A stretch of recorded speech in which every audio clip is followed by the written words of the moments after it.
A lot of Christians wear crosses around their necks. You think when Jesus comes back, he's going to want to see a fucking cross, man? Ow. That may be why he hadn't shown up yet. But man, they're still wearing crosses. Fuck it, I'm not going, Dad.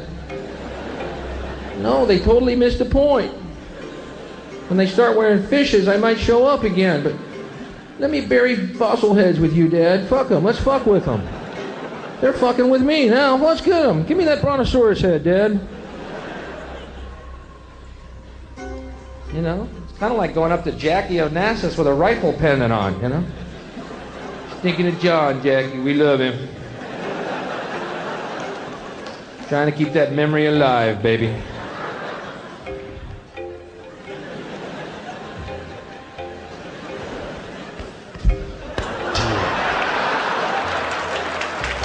Back and to the left. Back and to the left.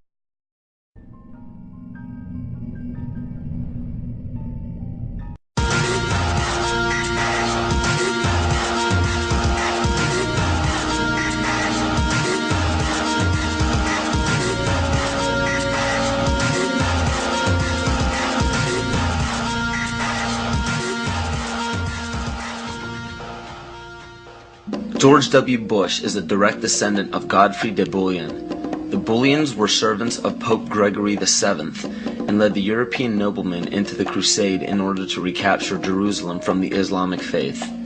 He became the first king of Jerusalem and Duke of Lower Lorraine, which was known as a major region for the bloodline linked to the Illuminati. Bush is closely related to every European monarch. He is the 13th cousin of Queen Elizabeth and Prince Charles. He also has kinship with every member of the British royal family, the House of Windsor. The House of Windsor is known for abandoning their German names after World War I due to criticism of the people. A lesser-known fact about the House of Windsor, however, is the heavy funding contribution to bring Adolf Hitler to power in the rise of World War II. The swastika is actually a symbol of the sun, referencing to the sun order of the occult. The word Nazi is actually Nazi, one of the Anunnaki children of Mother Goddess Ninharsag in the Sumerian texts. And even the word Holocaust is actually Yiddish for burn, sacrifice, offering. Heinrich Himmler was the commander of the SS and one of the most powerful men in Nazi Germany. Himmler was a seventh-ray occultist and was very influenced by the book Astara by George Luns, who was an Austrian mystic. This occult book mapped out the plan for a cleansing of ethnicities and bringing about one race, and to revive the ancient tradition of the Knights Templar of the Middle Ages. The Knights Templar were a group largely killed off by the French monarchy. The remaining Templar created many Masonic orders and secret societies throughout Europe, from which the Illuminati is believed to have originated. It's important to note as well that the Bush family's ancestor, Godfrey de Bouillon, was a Holy Templar himself. To this day, every single United States president, with no exception, has a direct bloodline relation to British monarchs. And on December 20th, 1993, George Herbert Walker Bush was knighted by the Queen of England as a Knight Grand Cross of the Most Honorable Order of the Bath for his leadership in the Gulf War. Does it strike you as odd that our president, our leader, kneeled before the Queen of England in a ceremony that symbolizes allegiance? So what does this all mean? It simply means that throughout every major civilization, political power has remained in a select few bloodlines, and it is desperately held in the same manner today. It is openly admitted to the public that major leaders worldwide are part of secret fraternal orders or secret meetings. But what is not disclosed to the public is the purpose of these meetings. So let me spell this out for you. The major leaders from around the world are part of a united effort to remain in power forever. To do so, the people are lured into the trap of perpetual debt, making it impossible to be repaid by the people. So in turn, all property and assets will be repossessed by the debtor. For those of you who are unaware what it means when a government owns everything of yours, it's called socialism. All of this is part of an ultimate goal of the mystery religions. The mystery religion is the paganism we've been talking about all along. But the pagan religions known to the public today are nowhere near as involved as the mystery religion. It is much less confusing than you think. Try to imagine this practice as less of a religion and more of an ambition. The ambition is to reach enlightenment. There is no superhuman intelligence or fantasy involved in this. The gifts of God are very simple. Omnipresence.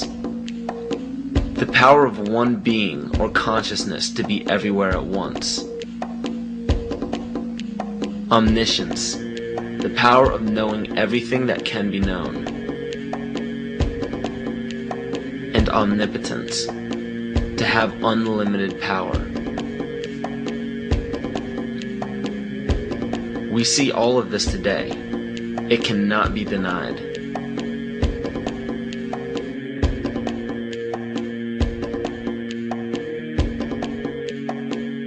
If you still don't believe that the mystery religion is present today, just look around you. There are literally thousands of statues and emblems of ancient religions on every political establishment. Even on military uniforms, these symbols are found everywhere, but not only in our country. The same emblems are found on every nation's military uniform. And why would this be? Because a life taken at a chosen time, place, and a specific manner, it becomes a sacrifice. And to further illustrate this point, on March 20th, 2003, President Bush launched a bombing of Baghdad at 5:50 Baghdad time. This lasted into March 21st.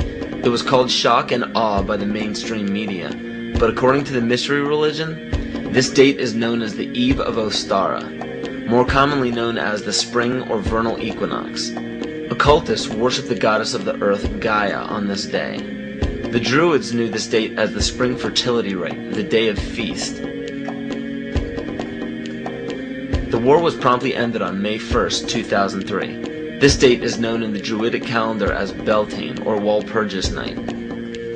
It was named after Saint Walpurga, who was the pagan goddess of fertility. From March 20th to May 1st, the pagan ritual is to give blood to the earth and renew life to the goddess of fertility. What better time frame to declare a bloody war on the days of a ritual sacrifice and end it exactly when the pagan ritual ends? The parallels are uncanny. These are all facts written in many different sources around the world and are available to anyone to discover. Connecting the dots is up to you, but make your own decisions instead of settling for conclusions that others have put in place before you.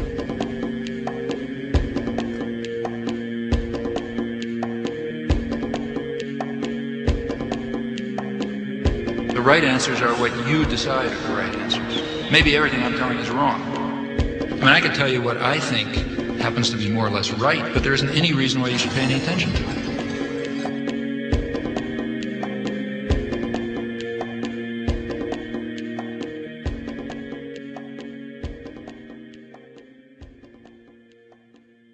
Now you know why they're out to destroy you. Today there is so much confusion about what Christianity is, because everything I thought that was Christianity, I found out wasn't. If this continues, there will be an overthrow of all things. Yea, this change and overthrow is deliberately planned. There is nothing going on today in the United States of America by accident. Nothing. There is nothing going on in the Catholic Church today that's happening by accident. They were acting on an ancient hope that is meant to be fulfilled. If you understand esoteric writing, what you do is you try to confuse so the common people like you will not understand what's said. So you take an idea and you put it at the beginning and the end of the sentence, and then you intersperse all sorts of things in the middle to confuse common people like you. And it all goes back to these ancient times and tapping into the mystery religions. The occult is in total working control of America today, and that is why we're at war in the Middle East. What is it all about? It is part of the continuing world revolution. It is part of the move to bring about World War III and ultimately then the one world order and the new world religion. This information is backed up by scholars, teachers, philosophers, doctors, and professionals in every respective field, all around the world. The reasons why the majority of people don't know about this is because over 80% of the population gets their world news strictly from the mainstream media. And if you trace every major media station's chain of command to the top, you will find the same people who own the corporations that lobby every high-ranking political official into place.